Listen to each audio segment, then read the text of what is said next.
Elon Musk continues exposing Klaus Schwab and the World Economic Forum, and they are fighting him back big time. Oh, if you think you already know what's going on, you would be mistaken. You need to hear this because it is getting out of control, and nobody knows how far this will go and how this will affect Americans. Just recently at the official gathering, the European Commission's Vice President for Values and Transparency, Vera Jourova, warned Elon Musk by saying, "The time of the Wild West is over." She continued, "So after Mr. Musk took over Twitter with his freedom of speech absolutism, we are the protectors of freedom of speech as well, but at the same time we cannot accept, for instance, illegal content online and so on." So our message was clear. We have rules which have to be complied with, otherwise there will be sanctions, she added. This is how you know they are not going to let Elon Musk expose them even further. The Tesla and Twitter CEO always openly talks the truth about these corrupt organizations like the WEF. Their leader, Klaus Schwab, has been Elon's direct target for exposure many times in the last couple of weeks. Hey, before we get too far, it would mean a lot to me just to help with YouTube's algorithm and how it runs. Please like this video right now. It will help other people to find the video. And if you're truly getting value, don't forget to subscribe. Elon Musk, the new owner and CEO of Twitter, and Klaus Schwab, the founder and executive chairman of the World Economic Forum, are two influential figures in the world of business and technology. Despite their success and impact, they have controversial views that have sparked debates and discussions. Elon Musk is known for his strong opinions on a wide range of topics, including artificial intelligence, climate change, and the future of work. He has often spoke out against organizations like the World Economic Forum, which he sees as promoting globalization and corporate interests at the expense of workers and the environment. Klaus Schwab, on the other hand, is a strong advocate for globalization and the role of corporations in shaping the future of the world. He has called for a fourth industrial revolution, which he sees as a time of rapid technological change and increasing interconnectivity. The differing views of Elon Musk and Klaus Schwab have sparked a heated debate about the future of technology and its impact on society. While some see Klaus Schwab's vision as a positive step forward, others, including Elon Musk, view it as a threat to workers and the environment. Elon Musk has been particularly vocal in his criticism of the World Economic Forum and other similar organizations. He has described them as dinosaurs that are out of touch with the realities of the modern world and are too focused on promoting their own interests. He believes that these organizations are dominated by old-fashioned thinking and are failing to keep up with the rapid pace of change in technology and society. Klaus Schwab and the World Economic Forum have responded to Elon Musk's criticisms by pointing out the positive contributions that they have made to the world.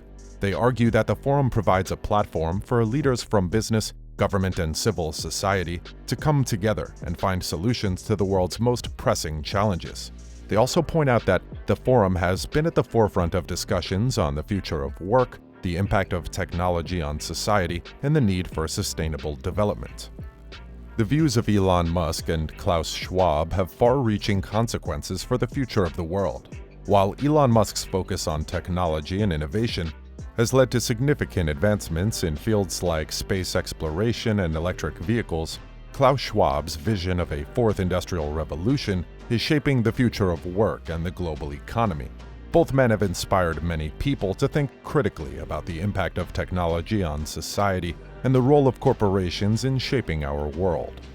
Klaus Schwab and his ideas are not universally accepted and have faced criticism and opposition from some quarters. Here are a few reasons why some people may have a negative view of him. Number 1. Support for corporate interests. Some people view Klaus Schwab as being too closely aligned with corporate interests and view his ideas as promoting globalization and corporate profits at the expense of workers and the environment.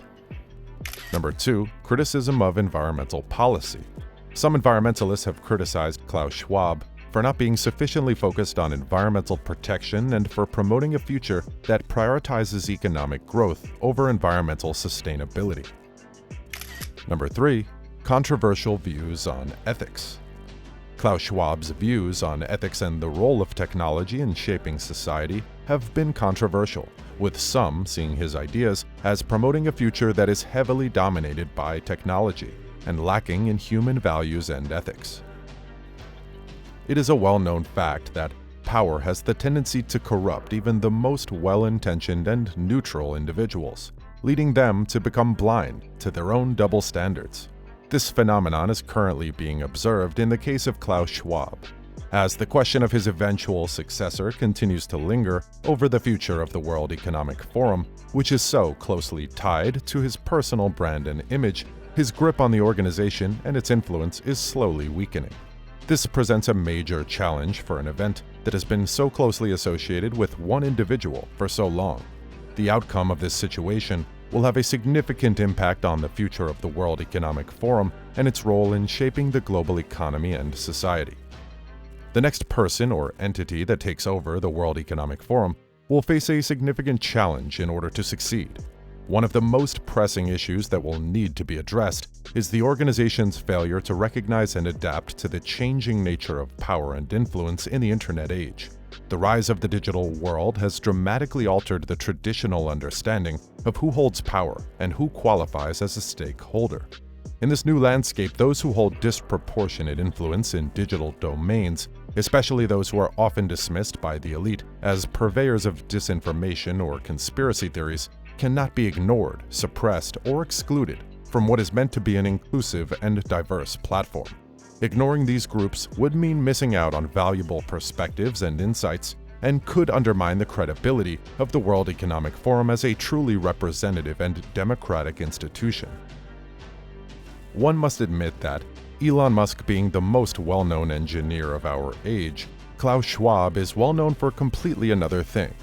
Klaus Schwab's greatest accomplishment is his entrepreneurial spirit and ability to turn the World Economic Forum from a gathering of policy experts into a glamorous assembly of some of the wealthiest individuals in the world.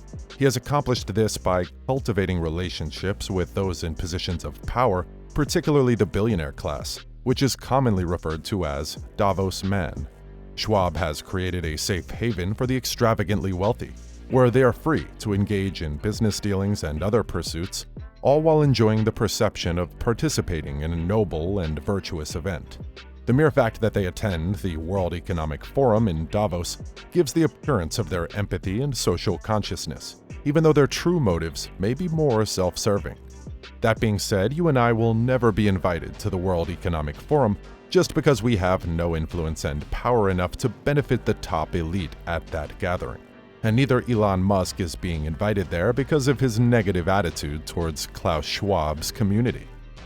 Charles Schwab orchestrates one-on-one encounters between leaders of major banks and energy corporations and presidents of various nations. They use this opportunity to request favorable tax arrangements and the opportunity to tap into lucrative oil reserves. Meanwhile, consulting firms and technology companies aim to secure government agreements through direct communication with key decision makers. High-level executives have the ability to travel and have discussions with a dozen national leaders within just a few days, all in private, soundproof rooms, away from watchful eyes of securities regulators, journalists, and any other obstacles. During the past 2 years, the richest 1% scooped up nearly twice as much new wealth as the rest of the world, according to a new report published ahead of Davos. Yet, there will also be notable absences and missed opportunities for Klaus Schwab's organizations this year. Those skipping the gathering this year include US President Joe Biden, China's Xi Jinping, Indian Prime Minister Narendra Modi, French President Emmanuel Macron, and UK Prime Minister Rishi Sunak. That raises questions about whether Davos can hang on to its reputation as an essential event for the rich and powerful. Does that mean Klaus Schwab is finally defeated by critics like Elon Musk? Or is this only the calm before the storm? We will find out only in future videos.